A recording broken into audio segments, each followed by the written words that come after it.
Hi guys, I'm Woodcraft Hamster and I thought I'd start a little mini series for you today and it's going to be all about this, my little Mora basic carving knife, which you would have seen before in a couple of my videos. Now I really like these knives. They're cheap as chips, they're about £10 online and they're really good quality little carving knives, and the reason they're so cheap is they come with this kind of ABS plastic handle, and actually, do you know what, it is pretty comfy. I have no issue with it at all. But I thought, because they're so cheap, actually it's cheaper to buy one of these than it is to buy a knife blade by itself. So what I'm going to do is I'm going to knock this handle off, and I'll stick a bit of footage up in the corner over here, and I'm just going to clamp this down, get my hacksaw out and just start trying to cut down the side of it, just to free up that blank. Right then guys, so here we have our blade blank, all of 2 minutes work to get that horrible plastic handle off, and really all I want to do now is mark this out on my scales. Now I've already done it on the first one here, and really what I need to do now, having that here, is essentially just reverse that round so that they mirror each other, and I just want to make sure that I get this properly lined up, and then just quickly run round it with a pencil.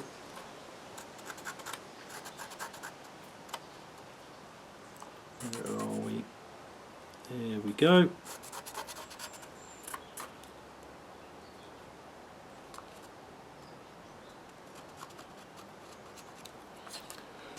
And they are now marked out. And I'm just going to put this pencil away and pick up this, which is my little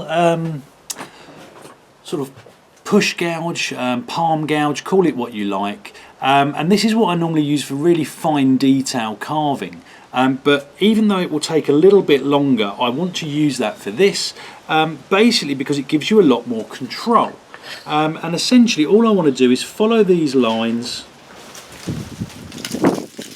just start hollowing this out. Now I could use a drill bit and just do a great big kind of gap here and here and then add it together, but I want to kind of keep some of these little indentations and things, because the closer I can keep it to this, the better it will hold, and then there won't be any, or at least too much risk of it kind of moving around once I've got it set in. Now this is going to be quite a laborious process, I'll be honest, so I will carry on. This is probably going to take me about 20 minutes or so, and I think what I'll do is, rather than bore you with it or even speeding through the footage, I'll just come back once I've made a bit of progress.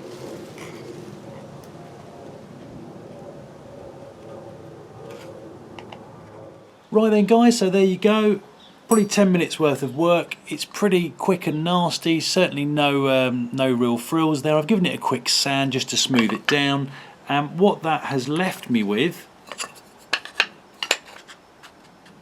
let me get this lined up.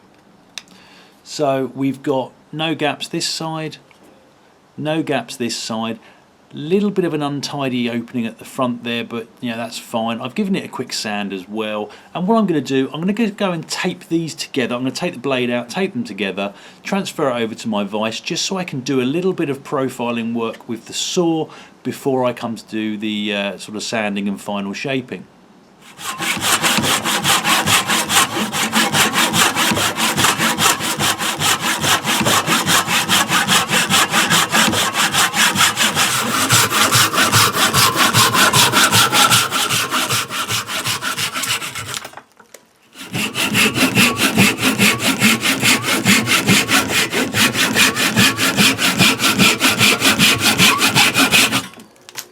Right then guys, so I very roughly shaped these. As you can see, I kind of going for a little bit of a curve there, and on the inside I've just used a file to roughen up the inside, just so it will sort of hopefully hold the adhesive better. Now normally I'd use epoxy. I've just had a route around my workshop, can't find any, but I do have super glue, and I have used this in the past for this kind of thing. Some people I'm sure will scream and shout at me about this, but I actually find it tends to work okay. So what I'm going to do is get a nice good layer down in here where the blade is going to be making contact. I'm going to get a slightly thinner layer around the outside, and if some of that leaks out, there's a bit of excess, it really doesn't matter because I'm going to be shaping this with a file and some sandpaper next anyway, so I'm reasonably happy that that will be fine. And to be perfectly honest, if it doesn't, it comes apart, then all I need to do is go out and get some epoxy and then reseal it. So if I can just get this set in and lined up before the glue starts sticking, like so, nearly there. It's a bit fiddly, but never mind. And that should be it. So I'm just going to use these two little clamps just to hold it together, and I'll probably leave that for a couple of hours, maybe something like that. And that's probably where I'm going to leave it for today. Right then guys, well as I say, that is where I'm going to leave it today. You know, that is probably going to take an hour or two just for that glue to cure. And what I'll do next time is I will get this blade clamped up in my vise, I'll get a file out, I'll get some sandpaper, we'll refine that handle down to where I want it.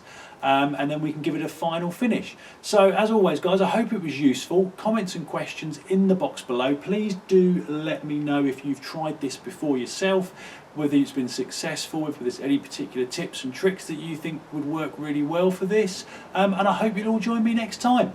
Cheers guys.